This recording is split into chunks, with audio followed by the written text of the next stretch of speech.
आखिर कैसे बने हनुमान जी चिरंजीवी? जाने कलयुग में क्यों हैं सबसे अधिक प्रभावशाली देवता। मंगलवार का दिन हिंदू धर्म में बहुत महत्वपूर्ण होता है। यह दिन बजरंग बली की पूजा करने के लिए सबसे श्रेष्ठ है।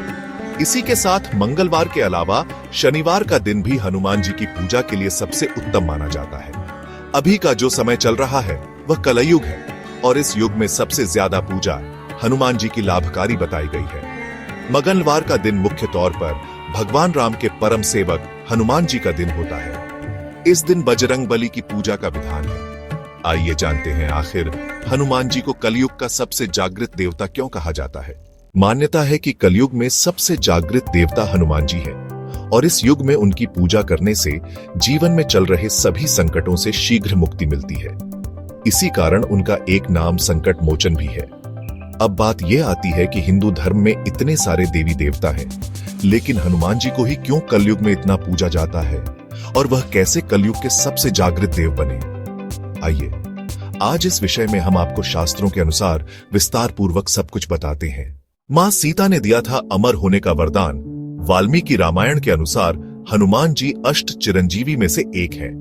जब भगवान राम के परम सेवक हनुमान जी लंका में मां सीता की खोज करते हुए वहां पहुंचे और अशोक वाटिका में भगवान राम का संदेश दिया, तब मां सीता ने हनुमान जी को अमर होने का वरदान दिया था।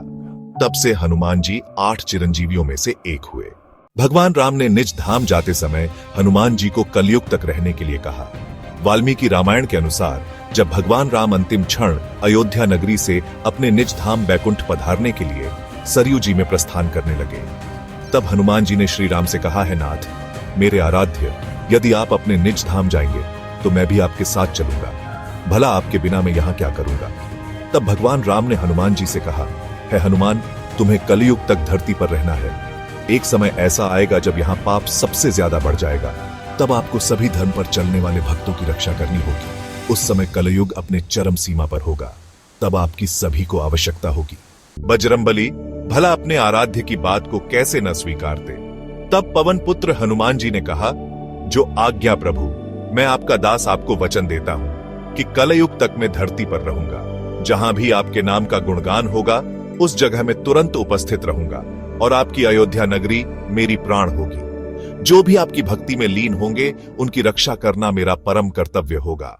कलयुग में आज भी करते हैं हनुमान जी भक्तों की रक्षा। हनुमान जी ने जब भगवान राम की आज्ञा स्वीकारी, तब श्री राम अयोध्या स्थित गुप्तार घाट की सरयू नदी में अंतर्ध्यान हो गए और उस समय से आज तक हनुमान जी कलयुग में सा शरीर विराजमान है।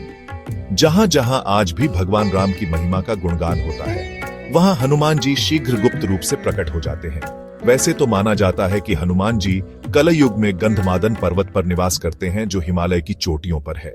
बजरंग बली की पूजा के नियम जान लें। मान्यता है कि कलयुग में हनुमान जी सबसे जागृत देव हैं। इनकी पूजा जो भी करता है उसके सारे कष्ट मिट जाते हैं। आज मंगलवार के दिन सुबह स्नान कर लें, उसके बाद एक लाल आसन बिछाएं। हनुमान जी की पूजा शुरू करने से पहले भगवान राम के नाम का जाप करें। उसके बाद हनुमान जी की पूजा का संकल्प लेते हुए उनसे प्रार्थना करें कि वह आपके सारे बिगड़े काम बना दें। उसके बाद हनुमान चालीसा का पाठ करें और शाम के समय सुंदरकांड का पाठ करें।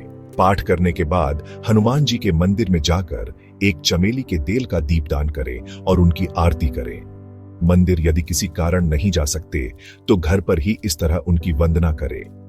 आपके जीवन में चल रहा सारी परेशानियां से आपको छुटकारा मिलेगा और हनुमान जी आपके मन की हर इच्छा को शीघ्र पूर्ण करेंगे।